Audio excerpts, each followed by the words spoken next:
Hi, everyone. Thank you for being here. This is my first recorded upload for my YouTube channel, Cardinal Collective.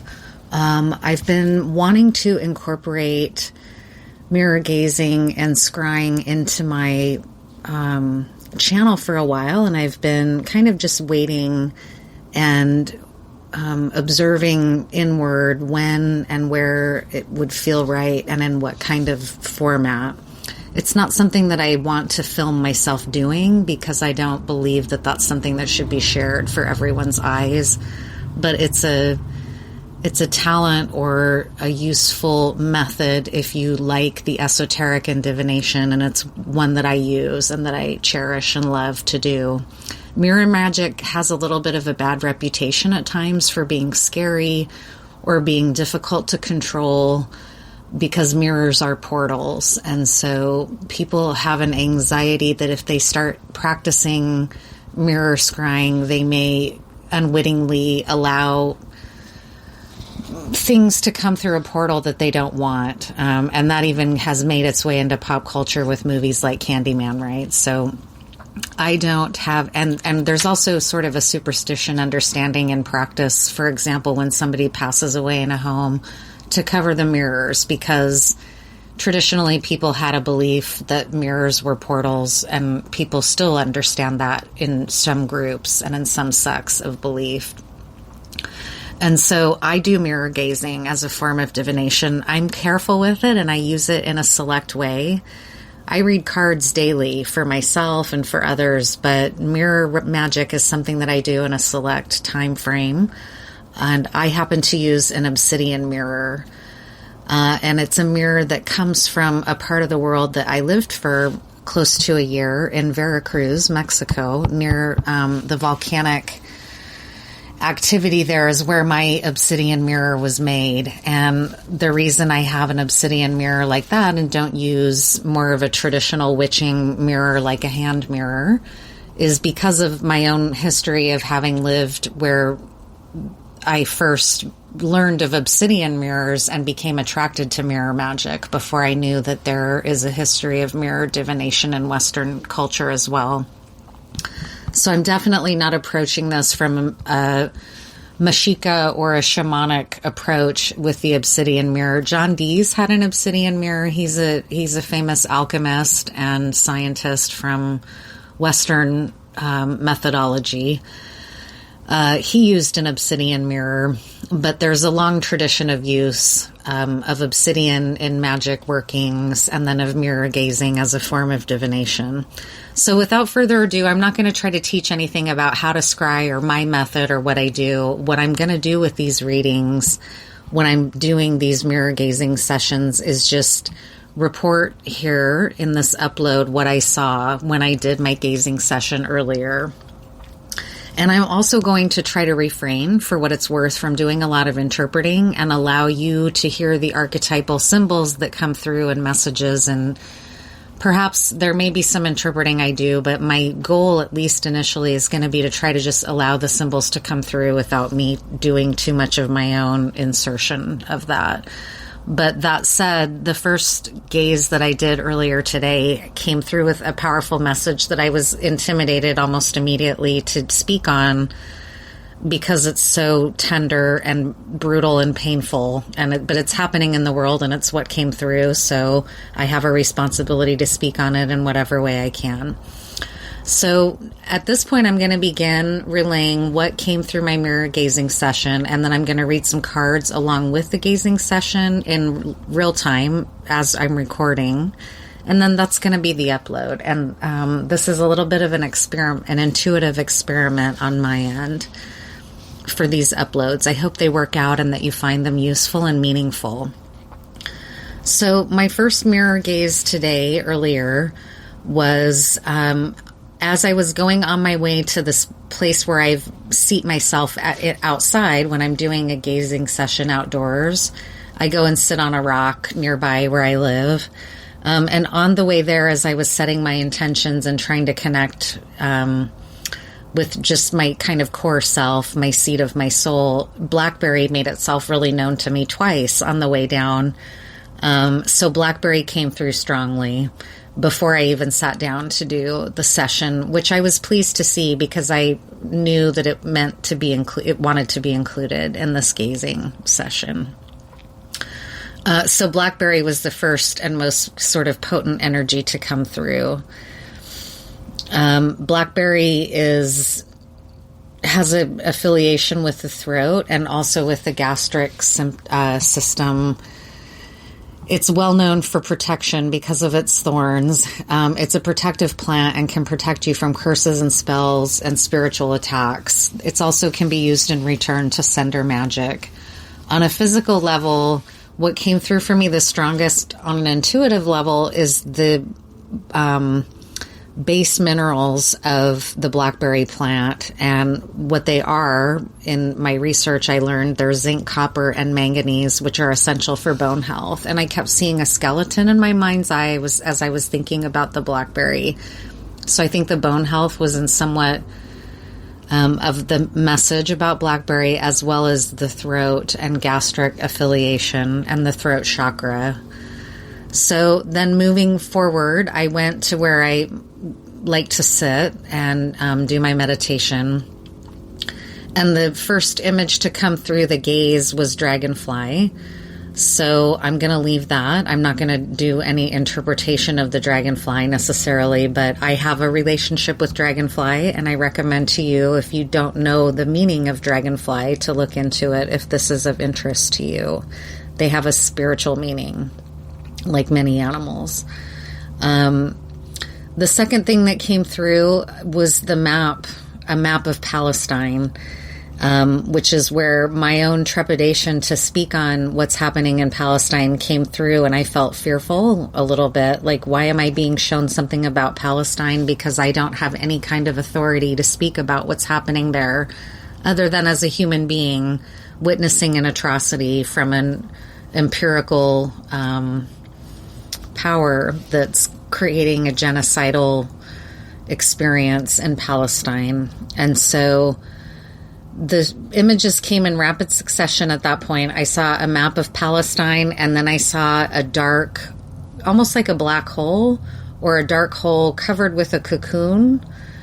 And then like fading ghosts, like energy of the war and the combat and the brutality pouring into a dark ghost or a fading ghost is what it kept saying. And then all of a sudden it flashed back to silica and base minerals and stone and healing of our bones, and saying that a way to avoid pouring energy into the fading ghosts is to take in medicine to heal our bones and to heal at the base mineral level, to replenish our bodies on a cellular level, which to me speaks somewhat even to the epigenetic intergenerational transmission of trauma. None of that was said. That's just sort of the intuitive understanding I had about it, and I happen to have studied that to some degree in my field and have an interest in intergenerational trauma and epigenetics. And it was showing me again a map of Palestine, then a black hole in a cocoon, fading ghosts, and humanity pouring energy towards these fading ghosts. And a way to prevent doing that for our healing and our protection is to begin to replenish ourselves with our base minerals to heal our bones and our cellular structure. The next thing I saw was slippery elm bark, and that was the final visual that I got through the mirror gaze, through the obsidian gaze. Slippery elm bark is high in it's mucilaginous. It has a lot of those base slippery mineral content that creates a very soothing and powerful medicine. Slippery elm bark is native to this continent. So this may be and I am, again, like I said, I want to try to refrain from interpreting too much, but what I understand in part about why slippery elm bark showed up is because this may be a way for people who feel far away from what's happening in Palestine to try to contribute to healing by utilizing the medicine of slippery elm bark and the mucilaginous quality that it produces in the body. It heals fire, and it has the same affinities as Blackberry for the throat and for the gastric system. It relieves burns. It clears the throat. It clears away illness. It soothes. It soothes and cools irritated hot tissues. It's so strongly affiliated with the throat that, to me, our throat chakras are being guided towards healing around the conflict, and as is our solar plexus chakras are in need of our attention. And by attending to these energies and physical parts in our bodies, in some way, this is going to be contributing to healing for ourselves and for bearing witness of trauma. Slipperyelm bark in magical use is, again, a protective plant, just as Blackberry is. It halts false speech, and it halts dark arrows and dark words being directed at you. It stops them. It prevents them from penetrating you. So maybe we need help in that cooling and soothing and coating and nurturing energy of these two plants working together to help soothe ourselves at like a cellular restructuring level. That was kind of the message. I'm not a scientist, so please forgive me. I had a really worrisome feeling that what if I can't capture those things I saw in words? So I hope it comes through. Those were the main things from the channeled mirror gaze message. And if you have questions about mirror gazing and scrying, I'm not a teacher. I don't teach those things. There are a lot of YouTube videos and books you can read about how to scry. There are a lot of different ways you can scry and gaze, not just into a mirror, but into a candle, into a bowl of water, into ink blots. Gazing and softening your eye focus has a very long tradition in divination practice. So now we're going to expand on the messages that came through that mirror gaze. What are some supporting cards for those messages for us before I close this this audio upload?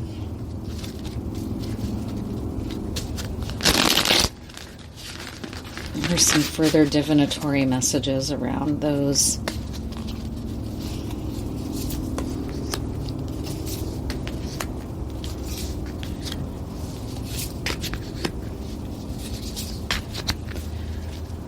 Okay, so the tarot messages coming through are the Knight of Swords, so I can see why we would need Blackberry and Slipperyelm bark plants to soothe that kind of energy. A Knight of Swords has a righteous message and a righteous mission, but the swords can be so brutal that it can often feel too much or too fast or in need of cooling. And so that's how I can feel this card relating to the mirror message. The card also shows a big sun covered with a big moon, which is interesting.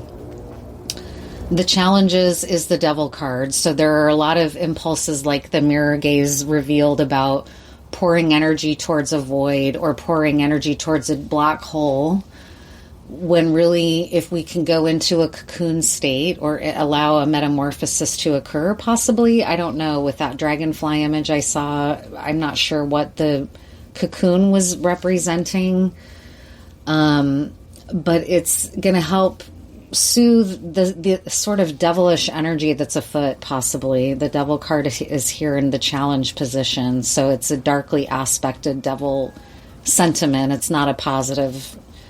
It's not coming out in a positive position here. So it's in need of soothing. The Devil is in balance of fire, potentially, and those plants can help soothe the fire. And it makes sense that this is happening for us on a cellular structure because this conflict goes back so far in our history, into the history of humanity. So it's deeply impacting us, even if we're not on the continent it's occurring. It's impacting all of us in our genetics and in our genetic memory. The lesson is that we are in a lot of wounding and wounding times and wounding energy and at risk of acting from a wounding over and over and re-wounding with that kind of saying, hurt people, hurt people. So that's the lesson, is to watch out for Nine of Swords. Watch out for carrying out your wounds into the world if we're asking about healing. And usually people who want to know mirror gazing and cards and things like that are in a place of trying to heal to some extent. I would hope anyways. That's what I use them for. I know they're used for divination and knowing the future, but that's really just scratching the surface of what this kind of practice can encompass. It's a spiritual practice beyond just trying to predict the future for most people that are into it, right? So the advice is the Knight of Cups. It's to help us cool and soothe the fire element and the air element that are out of balance right now. And that's where that cooling, mucilaginous, slippery elm bark soother is going to aid that. We need to engage our hearts again. The warrior spirit of the Knight of Swords needs to be cooled and tempered somewhat by the Knight of Cups. It doesn't mean stop acting for justice or stop fighting or stop being engaged in the struggle by any means. What it's saying is we need to temper those energies with balance so that we don't continue to perpetuate the trauma that is being played out right now on an epigenetic level in this energy that's coming through here. I'm not trying to speak as any kind of world leader or shamanic healer. I don't claim any of those things. I'm a hedge witch. I'm a solo hedge witch practitioner and a card reader. And, I practice folk magic. I'm in no way trying to present myself as an authority on how I think these conflicts in the world should be resolved. I don't claim to know. I don't claim any type of insight into that. I'm just kind of channeling this message. So I just want to really be clear about that.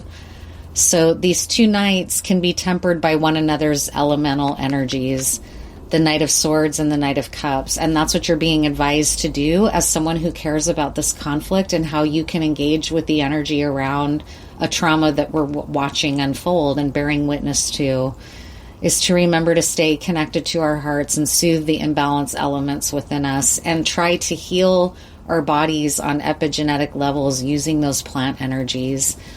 By doing that, it can bring in far more material security than we're feeling right now. The energy would be headed towards a Ten of Pentacles, if that's the case, which is a grounding in of a more stable, abundant, non-scarcity, non-pouring energy toward a void, right? That's a grounded in, real, abundant, plentiful energy. And the image of this card in the deck I'm using are people gathered around a tree that's bursting with roses. So beautiful, loving, heart-centered energy coming on the heels of a Knight of Cups. So harnessing the power of our love as well in how we engage and understand what's happening in Palestine and for ourselves in relation to that.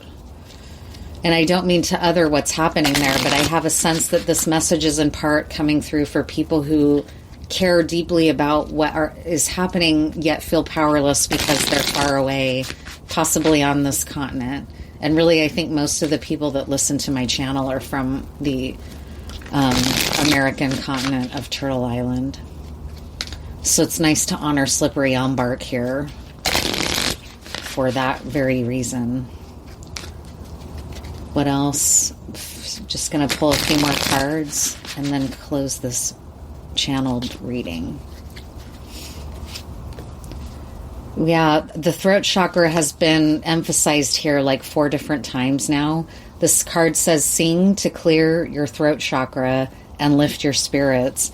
So by clearing and continuing to keep our throat chakras clear, that's a form of de-escalation, for one. It's assuring clear communication with others. It's assuring a balanced ability to listen as well as to speak, which Western culture, we're very challenged to listen. This is not a listening culture. It's a speak first, speak loudest culture, right? This is... So sing to clear your throat chakra and lift your spirits, not only to improve your ability to communicate your words and speak truth about what's happening, but in order to improve your capacity to listen. Be wise as the serpent and gentle as the dove. So to me, this is channeling or rebalancing the Knight of Swords energy with the Knight of Cups energy that's needed here. Show up in boots, ruin and a black tie affair, friends in low places. So again, what I just said, it doesn't mean fearing the knight and the warrior energy. It means continuing to engage it. Continue to speak truth about what's happening. Continue to speak truth to power. What else? What's an animal energy before I close this reading? For this full moon mirror gazing session. Thank you for being here for the first one. I hope it's helpful or useful to you in some way. For me, the most powerful message is about how to use plants to heal, and that by healing myself in my physical body on an epigenetic level, by using plants that have high base mineral content for these energetic and physical needs, that's very meaningful to me. I'm going to engage with Blackberry for sure. Slipperyelm bark I would have to order, because it doesn't grow where I live. It grows more close, Midwest and the South, I think. How about an animal for us? Animal energy to close this. We had dragonfly that I gazed in the mirror. Dragonfly in some cultures, I don't remember which offhand, to be honest, but they can represent ancestors and the spirits of those who've departed. I remember that comforting me when I had a traumatic loss of multiple family members in my family. We had our gathering, our funeral gathering, we had like hundreds of dragonflies descend on us. It was very beautiful and meaningful. How about any other animals that want to come through here? Elephant. Nobility, impressiveness, bonding, self-empowerment, strength, wisdom, recollection, memory, yes, ancestry, reminiscence, magnificence. So it means rising to our higher nature as much as possible. And with that, I think I will close this. Please give me feedback. Please ask questions. I'm open to critical questions about my practice. I'll post a picture at some point of my Obsidian mirror. I cherish it. I use it sparingly. I don't share it. And I even was trying to think, how am I going to take a picture of it in a way that respects and honors it? It's probably my most powerful tool, and I use it sparingly. But I would like to at least show an image of it so you can see it. But you don't need to use an obsidian mirror. You can use a mirror handmade by a person for vanity's sake, right? So anyways, thank you so much for listening. I hope you enjoyed, and I hope you can carry these themes with you in a way that promotes your own healing and peace in your heart. Thank you.